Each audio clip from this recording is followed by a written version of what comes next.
कर्तव्यं दैवमान्हिकम् उत्तिष्ठोत्तिष्ठ गोविन्द उत्तिष्ठ गरुडध्वज उत्तिष्ठ कमलाकान्त त्रैलोक्यं मङ्गलं कुरु उत्तिष्ठोत्तिष्ठ गोविन्द उत्तिष्ठ गरुडध्वज उत्तिष्ठ कमलाकान्त त्रैलोक्यं मङ्गलं कुरु मातः समस्त जगतां मधुकैटभारेः वक्षो विहारिणि मनोहर दिव्यमूर्ते श्रीस्वामिनि श्रितजनप्रिय दानशीले श्रीवेङ्कटेश दयिते तव सुप्रभातम् मातः समस्त जगतां मधुकैटभारेः वक्षो विहारिणि मनोहर दिव्यमूर्ते श्रीस्वामिनि श्रितजनप्रिय दानशीले श्रीवेङ्कटेश दयिते तव सुप्रभातम्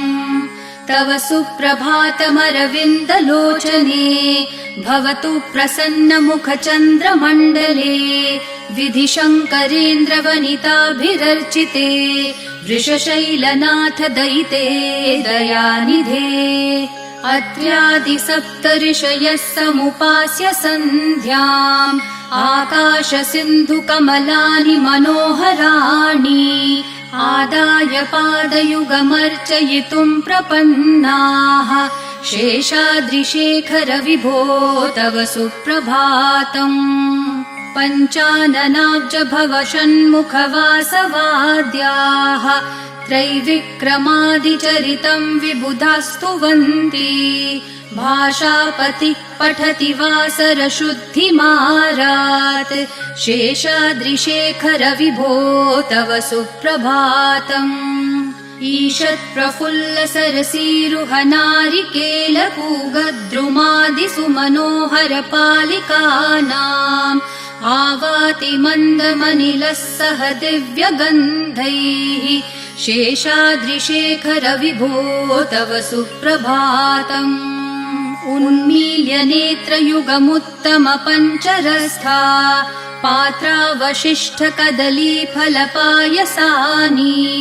भूत्वा सलीलमथ केलिशुकाः पठन्ति शेषाद्रिशेखर विभो तव सुप्रभातम् तन्त्री प्रकर्ष मधुरस्वनया विपञ्च्या गायत्यनन्तचरितं तव नारदोऽपि भाषा समग्रमसकृत्करचार रम्यम् शेषाद्रिशेखर विभो तव सुप्रभातम् भृङ्गावली च मकरन्दरसानुविद्ध झनकार गीतनिनदैः सह सेवनाय निर्यात्युपान्तसरसी कमलोदरेभ्यः शेषाद्रिशेखर विभो तव सुप्रभातम् योषागणेन वरदग्नि विमथ्यमाने घोषालयेषु दधिमन्थन तीव्रघोषाः रोषात् कलिं वदधते ककुभश्च कुम्भाः शेषाद्रिशेखर विभो तव सुप्रभातम् पद्मेशमित्रशतपत्रगतालिवर्गाः हर्तुं श्रियं कुवलयस्य निजाङ्गलक्ष्म्या भेरीनिनादमिव बिभ्रति तीव्रनादम् शेषाद्रिशेखर विभो तव सुप्रभातम् श्रीमन्नभीष्टवरदाखिललोकबन्धो श्री श्रीनिवास जगदैकदयैकसिन्धो श्रीदेवतागृहभुजान्तर दिव्यमूर्ते श्रीवेङ्कटाचलपते तव सुप्रभातम् श्रीमन्नभीष्टवरदाखिललोकबन्धो श्री श्रीनिवास जगदेकदयैकसिन्धो श्रीदेवतागृहभुजान्तर दिव्यमूर्ते श्रीवेङ्कटाचलपते तव सुप्रभातम् श्रीस्वामि पुष्करिणिकाप्लवनिर्मलाङ्गाः श्रेयोर्थिनो हरविरिञ्च सनन्दनाद्याः द्वारे वसन्ति वरवेत्रहतोत्तमाङ्गाः श्रीवेङ्कटाचलपते तव सुप्रभातम् श्रीशेषशैलगरुडाचल वेङ्कटाद्रिनारायणाद्रिवृषभाद्रिवृषाद्रिमुख्याम् आख्याम् त्वदीयवसतेरनिशं वदन्ति श्रीवेङ्कटाचलपते तव सुप्रभातम्। सेवापरः शिव सुरेश कृशानुधर्म रक्षोऽम्बुनाथ पवमान धनाधिनाथाः बद्धाञ्जलि प्रविलसन्निज शीर्षदेशाः श्रीवेङ्कटाचलपते तव सुप्रभातम्। घाटेषु ते विहगराज मृगाधिराज नागाधिराज गजराज हयाधिराजाः स्वस्वाधिकारमहिमाधिकमर्थयन्ते श्रीवेङ्कटाचलपते तव सुप्रभातम्। सूर्येन्दुभौमबुधवाक्पतिकाव्यसौरिस्वरभानुकेतुदिविषत्परिषत्प्रधानाः त्वद्दासदासचरमावधिदासदासाः श्रीवेङ्कटाचलपते तव सुप्रभातम्। त्वत्पादधूलिभरितस्फुरितोत्तमाङ्गाः स्वर्गापवर्गनिरपेक्षनिजान्तरङ्गाः कल्पागमाकलनयाकुलतां लभन्ते श्रीवेङ्कटाचलपते तव सुप्रभातम्। त्वद्गोपुराग्रशिखराणि निरीक्षमाणाः स्वर्गापवर्गपदवीं परमाश्रयन्तः मर्त्या मनुष्यभुवने मतिमाश्रयन्ते श्रीवेङ्कटाचलपते तव सुप्रभातम्। श्रीभूमिनायक दयादिगुणामृताब्धे देवाधिदेव जगदेक शरण्यमूर्ते श्रीमन् अनन्त गरुडादिभिरर्चिताङ्घ्रे श्रीवेङ्कटाचलपते तव सुप्रभातम्। श्रीपद्मनाभ पुरुषोत्तम वासुदेव वैकुण्ठमाधव जनार्दन चक्रपाणे श्रीवत्सचिह्न शरणागत पारिजात श्रीवेङ्कटाचलपते तव सुप्रभातम्। कन्दर्पदर्पहर सुन्दर दिव्यमूर्ते कान्ताकुचाम्बुरुह कुड्मललोल दृष्टे कल्याण निर्मल गुणाकर दिव्यकीर्ते श्रीवेङ्कटाचलपते तव सुप्रभातम्। मीनाकृते कमठकोल नृसिंहवर्णिन् स्वामिन् परश्वथ तपोधन रामचन्द्र शेषांश राम यदुनन्दन कल्किरूप श्रीवेङ्कटाचलपते तव सुप्रभातम्। एलालवङ्गधनसार सुगन्धितीर्थम् दिव्यं वियत्सरिति हेम घटेषु पूर्णम् धृत्वाद्य वैदिक शिखामणयः प्रहृष्टा तिष्ठन्ति वेङ्कटपते तव सुप्रभातम्। भास्वानुदेति विकचानि सरोरुहाणि सम्पूरयन्ति निनदैः ककुभो विहङ्गाः श्रीवैष्णवा सततमर्थितमङ्गलास्ते धामाश्रयन्ति तव वेङ्कट सुप्रभातम्। ब्रह्मादयः सुरवराः समहर्षयस्ते सन्तः सनन्दन मुखास्तवथ योगिवर्याः धामान्तिके तव हि मङ्गलवस्तु हस्ताः श्रीवेङ्कटाचलपते तव सुप्रभातम्। लक्ष्मीनिवास निरवद्य गुणैक सिन्धो संसार सागर समुत्तरणैक सेतो वेदान्त वेद्य निज वैभव भक्त भोग्य श्रीवेङ्कटाचलपते तव सुप्रभातम्।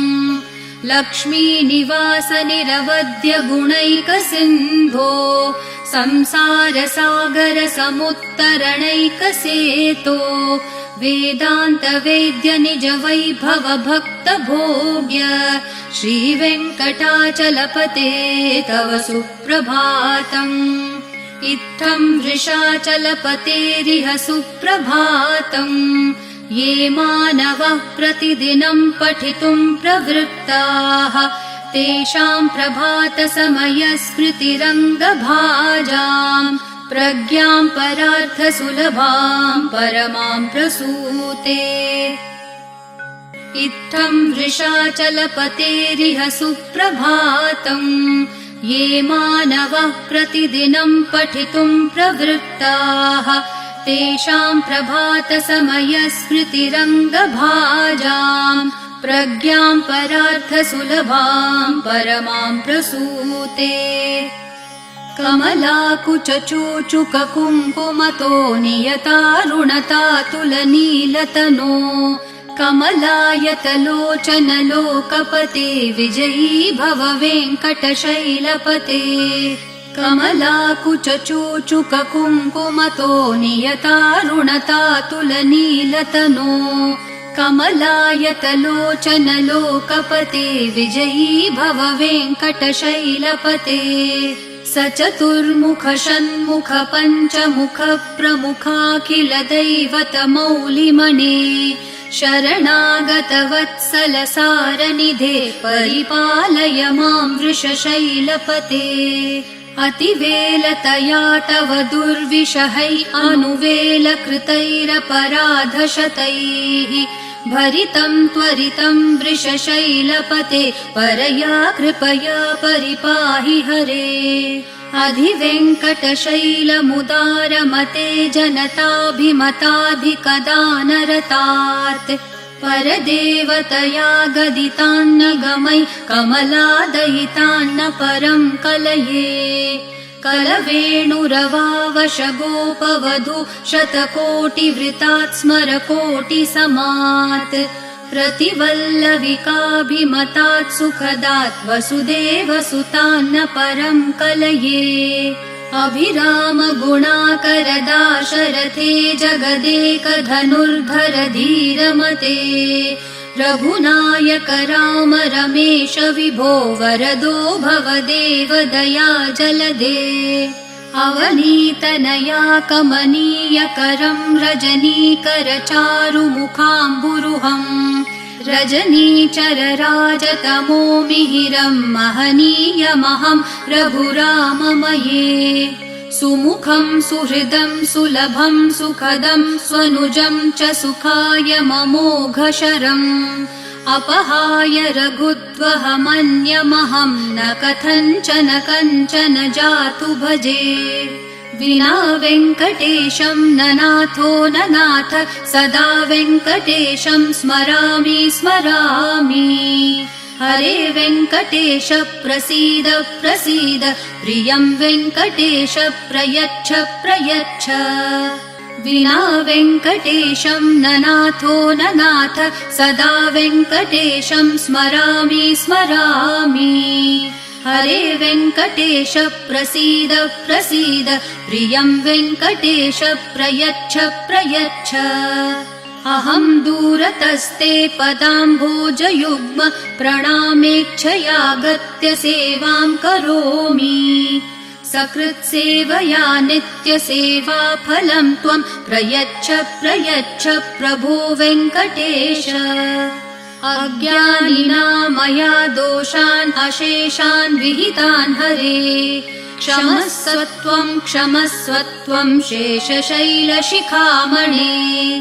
अज्ञानिना मया दोषान् अशेषान् विहितान् हरे क्षमस्व त्वं शेषशैलशिखामणे ईशानां जगतोऽस्य वेङ्कटपतेर्विष्णोः परां प्रेयसीं तद्वक्षस्थलनित्यवासरसिकां तत्क्षान्तिसंवर्धिनीं पद्मालङ्कृतपाणिपल्लवयुगां पद्मासनस्थां श्रियं वात्सल्यादिगुणोज्ज्वलां भगवतीं वन्दे जगन्मातरम् ईशानां जगतोऽस्य वेङ्कटपतेर्विष्णोः परां प्रेयसीं तद्वक्षस्थलनित्यवासरसिकां तच्छान्तिसंवर्धिनीं पद्मालङ्कृतपाणिपल्लवयुगां पद्मासनस्थां श्रियम् वात्सल्यादिगुणोज्ज्वलां भगवतीं वन्दे जगन्मातरम्। श्रीमान् कृपाजलनिधे कृतसर्वलोकसर्वज्ञशक्तनतवत्सल सर्वशेषिन् स्वामिन् सुशीलसुलभाश्रितपारिजात श्रीवेङ्कटेश चरणौ शरणं प्रपद्ये। श्रीमान् कृपाजलनिधे कृतसर्वलोकसर्वज्ञशक्तनतवत्सल सर्वशेषिन् स्वामिन् सुशीलसुलभाश्रितपारिजात श्रीवेङ्कटेश चरणौ शरणं प्रपद्ये। आनूपुरार्पितसुजात सुगन्धिपुष्पसौरभ्यसौरभकरौ समसन्निवेशौ सौम्यौ सदानुभवनेऽपि नवानुभाव्यौ श्रीवेङ्कटेश चरणौ शरणं प्रपद्ये। सद्यो विकासि समुदित्वरसान्द्ररागः सौरभ्य निर्भर सरोरुह साम्यवार्ताम् सम्यक्षु साहसपदेषु विलेखयन्तौ श्रीवेङ्कटेश चरणौ शरणं प्रपद्ये। रेखामयध्वज सुधाकलशातपत्रवज्राङ्कुशाम्बुरुहकल्पकशङ्खचक्रैः भव्यैरलङ्कृततलौ परतत्त्वचिह्नैः श्रीवेङ्कटेश चरणौ शरणं प्रपद्ये। ताम्रोदरद्युतिपराजितपद्मरागौ ब्राह्मेर्महोभिरभिभूतमहेन्द्रनीलौ उद्यन्नखांशुभिर्दस्तशशाङ्कभासौ श्रीवेङ्कटेश चरणौ शरणं प्रपद्ये। सप्रेमभीतिकमलाकरपल्लवाभ्यां सम्माहनेऽपि सपदि क्लममादधानौ कान्ताभवाङ्मनसगोचरसौ कुमारौ श्रीवेङ्कटेश चरणौ शरणं प्रपद्ये। लक्ष्मीमहीतदनुरूपनिजानुभाव नीलादिदिव्यमहिषीकरपल्लवानाम् आरुण्यसङ्क्रमणतः किल सान्द्ररागौ श्रीवेङ्कटेश चरणौ शरणं प्रपद्ये। नित्यानमद्विधि शिवादिकिरीटकोटि प्रत्युक्तदीप्तिनवरत्नमहप्ररोहैः नीराजनाविधिमुदारमुपादधानौ श्रीवेङ्कटेश चरणौ शरणं प्रपद्ये। विष्णोपदे परम इत्युदितः प्रशंसो यौ मध्य उत्स इति भोग्यतयाप्युपातौ भूयस्ततेति तव पाणितलप्रदिष्टौ श्रीवेङ्कटेश चरणौ शरणं प्रपद्ये। पार्थाय तत्सदृशसारथिना त्वयैव यौ दर्शितौ स्वचरणौ शरणं व्रजेति भूयोऽपि मह्यमिह तौ करदर्शितौ ते श्रीवेङ्कटेश चरणौ शरणं प्रपद्ये।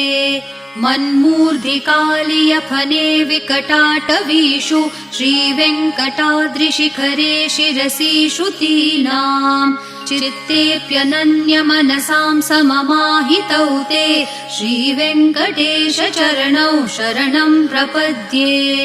आम्लानहृष्यदवनीतलकीर्णपुष्पौ श्रीवेङ्कटाद्रिशिखराभरणायमानौ आनन्दिताखिलमनोनयनौ तवेतौ श्रीवेङ्कटेश चरणौ शरणं प्रपद्ये। प्रायप्रपन्नजनता प्रथमावगाह्यो मातुस्तनाविविशिशोरमृतायमानौ प्राप्तौ परस्परतुलामतुलान्तरौ ते श्रीवेङ्कटेश चरणौ शरणं प्रपद्ये। सत्त्वोत्तरैः सततसेव्यपदाम्बुजेन संसारतारकदशार्द्रदृगञ्चलेन सौम्योपयन्तृमुनिना मम दर्शितौ ते श्रीवेङ्कटेश चरणौ शरणं प्रपद्ये सत्त्वोत्तरै सतत सेव्य पदाम्बुजेन संसारतारकदशार्द्रदृगञ्चलेन सौम्योपयन्तृमुनिना मम दर्शितौ ते श्रीवेङ्कटेश चरणौ शरणं प्रपद्ये श्रीशश्रिया घटिकया त्वदुपाय भावे प्राप्ये त्वयि स्वयमुपेयतया स्फुरन्त्या नित्याश्रिताय निरवद्य गुणाय तुभ्यं स्यां किङ्करो वृषगिरीश न जातु मह्यम् श्रीशश्रिया घटिकया